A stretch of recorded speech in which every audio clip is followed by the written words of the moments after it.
All right. Thanks, everybody. First off, just quick game recap. I thought we played an extremely physical football game. I think that's kind of been the identity of what we're trying to really get within our program and organization, and I thought that really won. I thought it was a really adaptable, gutty performance on offense. I think we didn't come in with that plan, and we ended up getting there. Defense played lights out, the fourth down stops, the takeaways, and then obviously getting the big play in the special teams world was a huge positive. We got to clean up the hands team there, and so I think there was a lot of positive things that we take away from this morning. These guys wiped that film. They're ready to move on. But we got a hungry football team that wants to keep getting better and excited about that. Excited about the 116th Apple Cup. Obviously a big week. It's going to be obviously different now that this thing is in September. But at the end of the day, this means a lot to Cougs everywhere, and we got to keep moving forward. I give credit to Coach Fish. I think in a short period of time, he has really reloaded the talent on that roster. I think it's going to be an extremely, tight and physical football game. I think on offense, he's an extremely great, play caller, play designer. I think the quarterback, he's a 3,000-yard passer in the SEC. He's seen it all, one of the top tailbacks in the country.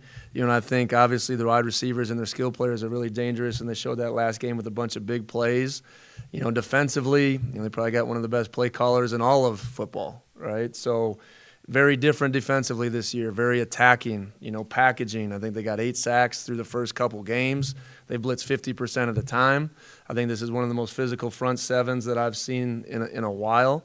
And I think their defensive backs, have been up to every challenge. They're yet to, give up a touchdown. So obviously our guys will be really excited to play. I think they know what's on the line. It's an opportunity to be 1-0.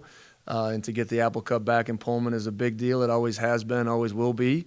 I think we're battle-tested and we're war-ready. So what an exciting week for all of us, for Cougs, and obviously being in Lumen Field is going to be a big deal. So expect a big showing, and with that, I'll open it up to any questions.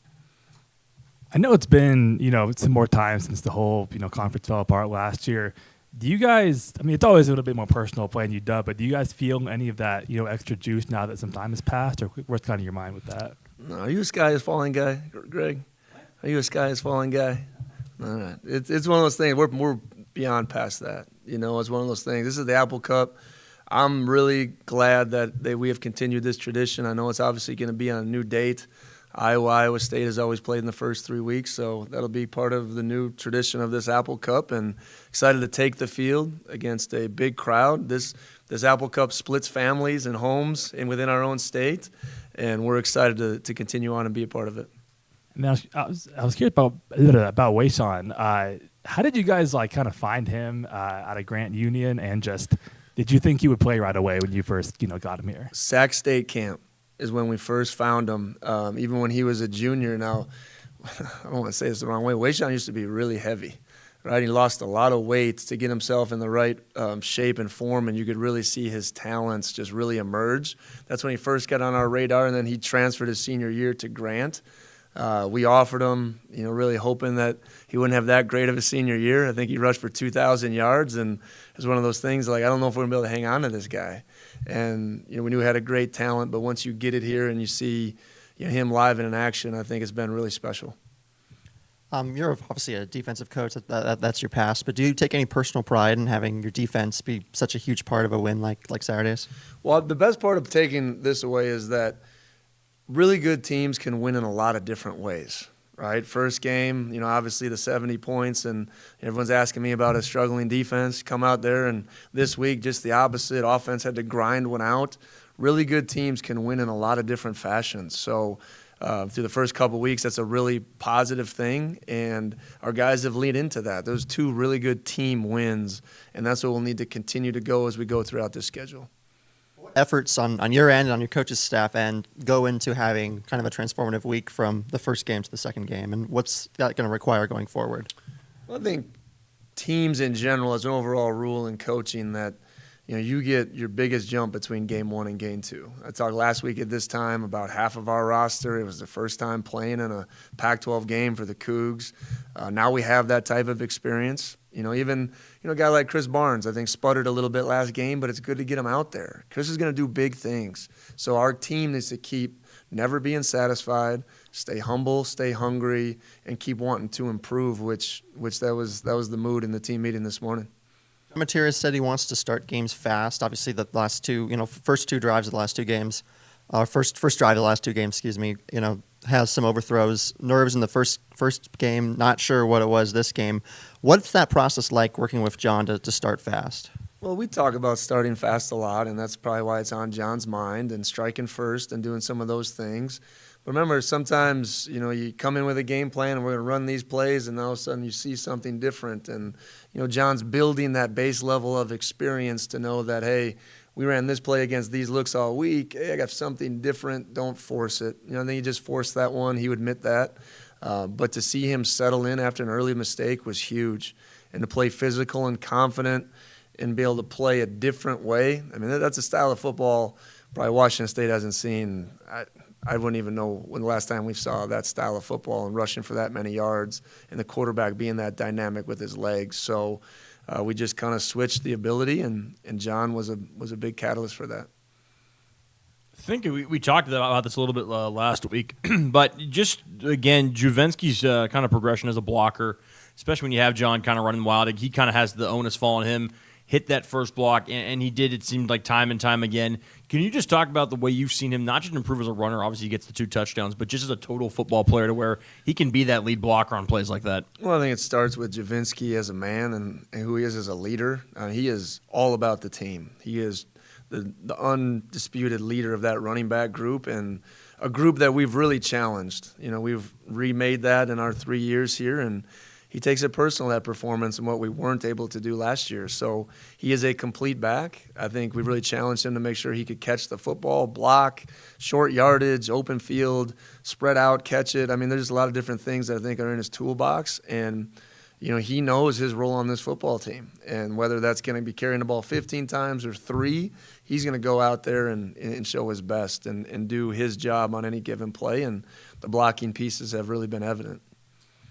We've talked about Ethan a lot as well, and obviously he's coming off another huge game. But just that secondary as a whole, I mean, you lose 4 starters from last year, and yet I think through 2 games, probably fair to say it's been maybe one of your better position groups on defense. Where have you maybe seen guys like Jackson kind of step into a leadership role, and then guys like Ethan kind of step up from being a wide-eyed freshman to a true starter? Yeah, I think probably the biggest bright spot of last week's game when you really watch the tape, the communication levels, the getting the eyes in the right spot, the discipline. They tried to throw 3 or 4 big post balls on us. We were on top of every one. Just really disciplined football, and I thought we really elevated tackling in space. So between Boogie and Jackson, Moku played a great role in 27 snaps. Capena had one of the best games I've seen him play in multiple different ways, not just the interception. So to see them play physical, fast, and aggressive, I think is huge for their confidence. Just like we talk about, being humble with John is the same thing with the secondary, because that can flip on you really fast. But they've been up for the challenge. We kept the ball in front of us. And if we can be one of the best teams in the country at just stopping explosive plays, you're going to give your team a shot every week. So it's been an emphasis, and so far they really went out and executed against an explosive offense last week, and we'll have to do it again this week. And then, assuming still no Carlos or Jamori, but kind of updates on Lely, Nick, and Jure for this week? Lely, we're really going to build him into full practices and kind of see how he reacts. This will be his first week of full practice. So we'll kind of see what brings in game day. I think obviously challenging schemes to go against here. Jure, I think, will be out for an extended period of time. And we had some bumps and bruises from the game, but, feel pretty confident that we should be, mostly full strength come game time. Obviously, a couple of changes going into this Apple Cup. For one, it's earlier, so your guys might maybe feel a little bit fresher. They're not playing a whole season before they're facing the rivals. Also, just like playing in an NFL stadium, what's the energy like, and maybe how is it different going into this game? Well, I think, being the first time, it'll definitely be different. I think from a fan standpoint, the early September, it's great. Right? It's obviously on the west side. Neutral site game. We played in SoFi for the bowl game. I thought that was a really cool experience. So, just got a really good response from the guys. But at the end of the day, the message is the field's the same length. Right? The hash marks will be college hash marks when we walk in there. Bigger environment, but we got to be able to focus on our job and what we need to do. The sights and sounds, the spectacle, the rivalry, all that stuff's great. But it's still about what team is going to execute better for 60 minutes. And your talking post game about the investment for the fans. You know, how important is that for this Apple Cup? Obviously important for the season, but this one being at a neutral site, but also in Seattle, just how important is it for people to kind of show up there? I think it's something that we've been, talking about here quite a bit. And that what I said after the game, I think is real. I'm very appreciative, to the response that people have had, whether that's donating to the collective, in which we've come a long way. We're not where we need to be yet. Whether it's, different projects. We have a locker room project going on that we're really close to finalizing, to showing up and being here for this team, right? That has to happen, right? Last week, I was very proud of what the attendance was, but at the end of the day, we didn't sell out every seat. That is the goal. That is my marker. That is the expectation. I really believe that. So whatever our best is, I've talked about best for 3 years here. And whatever our best is as a fan base, it needs to happen this weekend, right? So we'll know a lot where, if you're pissed off from what happened, show up, right? If you're excited about it, show up. Whatever it happens, show up, be there, be loud, and show what our best is as Cougs. That's all I ask, and hopefully, just like from our football players, we'll deliver every chance we get. And you've always talked about how you prepare for every game with the nameless, faceless opponent. Yeah. I can't imagine that it's similar to Apple Cup week. There's just a little bit of added, extra spice to that game. But would you say that it's kind of similar to how you're tackling the rest of the season? Well, yeah, I always want our guys to understand what the rivalries mean, right? And I've been in some great ones. I mean, the Dakota Marker, North Dakota State, South Dakota State, the boot game, Wyoming, and what we would call the sheep. I can say that now. We couldn't say that then, right? Against CSU. Obviously, the Apple Cup. So I believe guys understand. It's like last week. Guys understand the moment. I always like to say the facts, the history, when you win, what it means. I think they need to understand that. We have countdown clocks in this building for a reason. It's not that when it gets to zeros to avoid talking about it. And so our guys know and understand what it means. But it's still all the things around it, like I said earlier.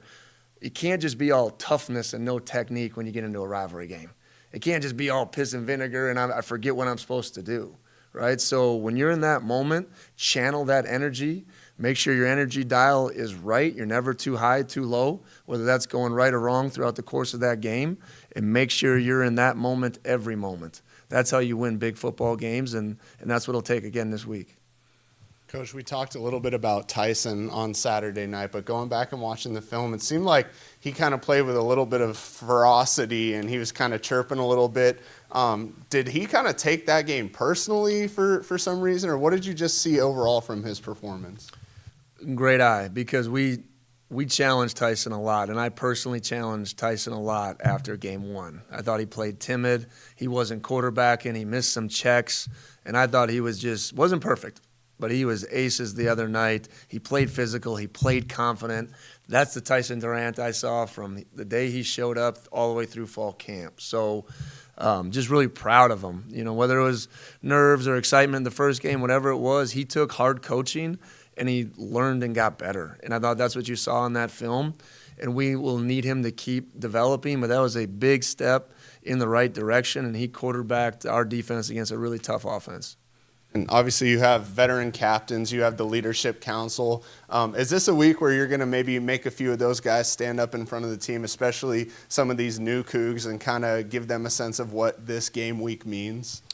Yeah, and the best part about having guys that have played in these games coach for you, Jahad Woods, George Hicks, Lincoln's still around, Kingston, like guys like that understand what it's like to be in that moment, what it's like to bring that trophy back with you and what it means to our team, our campus, our alumni, our faculty, all of our staff.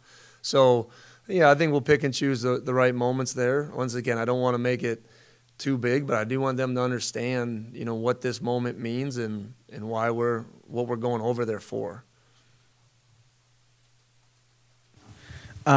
You talked last week kind of about when you were going over the strategy of how to defend against Texas Tech's kick returning ability, that you had a weapon of your own in Ryan Harrison, then obviously open up the game, sort of that pooch kick, momentum-changing play. How important is it to you and to a team when maybe fans don't see it, the special teams to have that kind of versatility and attack in different ways to catch teams off guard like that? Yeah, I mean, our specialists always have to be weapons. And that's why it's been hard so far being without Nick, because Nick is a weapon as a punter. So Dean stepped in and done a really admirable job in that role.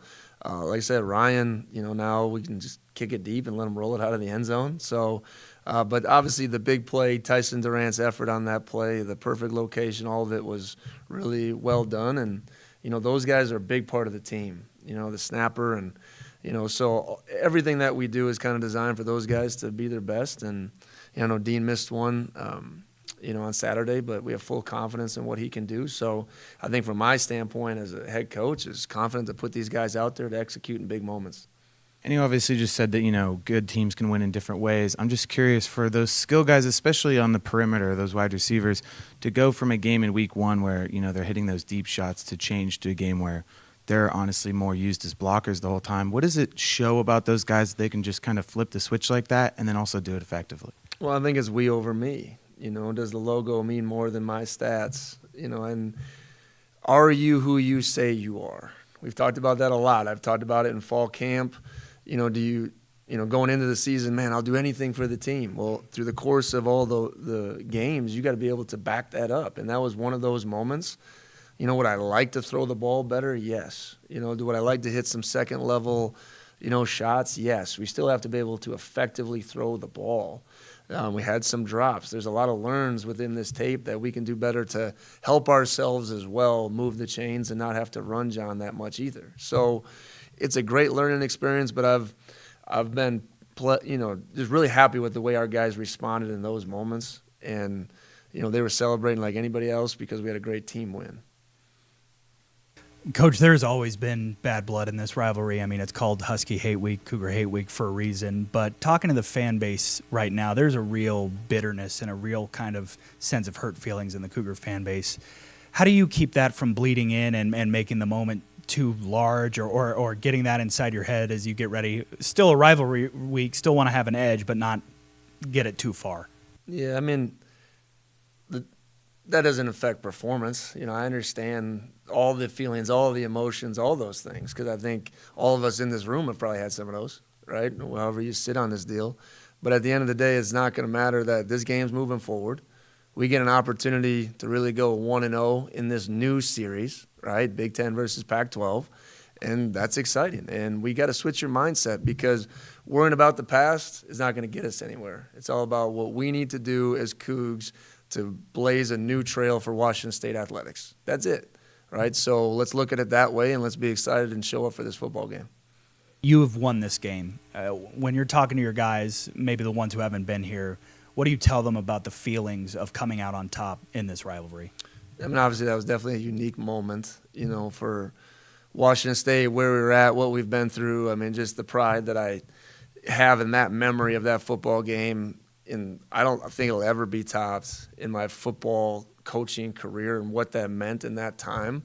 And obviously getting the trophy was part of that, right? But the joy was seeing those guys put in all that work in that moment and go in there in a tough environment and do what we intended to do, right? So anytime you can do that, I think it just creates some core memories for your guys, your football team, your program.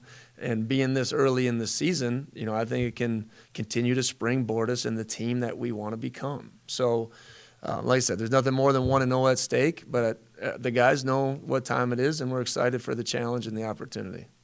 One for me, even though it's a new team, new colors for him, does coaching against Coach Fish in the past help you to prepare? Well, it feels very familiar. Now this is going to be our fourth time going against Coach Fish, coach program. So they know how we attack them. It feels like this rivalry's been going on for a while. It's just changed, obviously, teams. So the big difference is their defense is very different, right? These guys are not going to sit back and drop 8. They are going to bring it, So we're going to have to handle those guys. I think, this number 5 who sat out last year, D2 transfer from Sioux Falls, shout out to the old NSIC, go Mankato, go Mavericks. But he's an animal, and they're playing fast. And number 11, 42 in there. I mean, they're using them in so many different ways. You have no idea where these guys are going to line up. So, like I said, tons of sub packages and challenges. So that's the main difference when you're looking at playing a coaching staff that's mostly the same versus what we've had. To throw the little little Midwest reference in there, didn't you? Oh, heck yeah. You mentioned kind of just talking about some of the selflessness of the receivers, and there's one play that stands out. I think John's scrambling right, and Tony Freeman comes across, never any catches, but has that block that kind of springs John for an extra 20 yards. And not only does he throw the block, but he does it in a way that isn't going to get the blind side, the crackback flag. How much do you think it speaks to his selflessness as a guy who, again, maybe didn't have a ton of action in the return game on Saturday, didn't have any catches, but throws a block like that ends up being a huge play? You want to know one of the biggest plays of the game? Devin Kalani getting that football off that fumble. We count them. There was like 14 people between him and the ball, and Christian could have caught it maybe, but it fell down on the ground, and he just went in there and dug it out, right? But Tony Freeman, those type of plays is what I like to get our guys to understand is that is winning football. No one gets credit for it. You don't get a stat for that. I guess Dev gets a fumble recovery, right? But we prepare, we plan, we put our offensive linemen through ball security drills every week. So it's just great to see those guys really do the little things that win, right? Little things are easy to do, but they're even easier not to do, right? So when we do simple better, we're a dangerous team, and excited about those type of plays because I think it really brings to life what we're trying to emphasize. You mentioned, Lincoln obviously being a guy who knows what it's like to play in these Apple Cups, and is he still just kind of hanging around for old time's sake, or is he joined the staff in some capacity? They haven't officially hit the website, but I think he's wanting to stay around as long as he can, be around the game. He's obviously staying ready.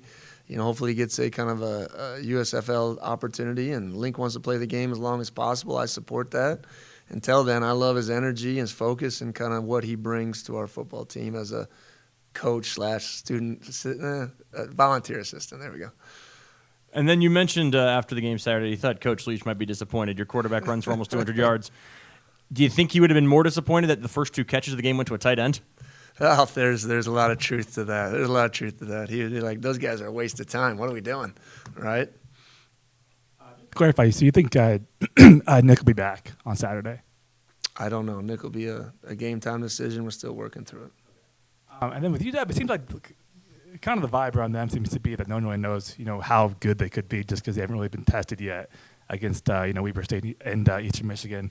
Is that like an advantage for you guys in any way, just having been tested against Tech, or how do you kind of see that? Yeah, like I said, the schedules are the schedules. I feel good about how our guys are going to react in tough situations and how our guys are going to prepare. I can't speak on what their team and what their capacity is or how they feel about what they've done the first couple of weeks, but I feel really good about our guys being battle tested, right? Because this will be a war. With UW having Jonah Coleman, obviously you've seen him before, front seven, I'm preparing to face him.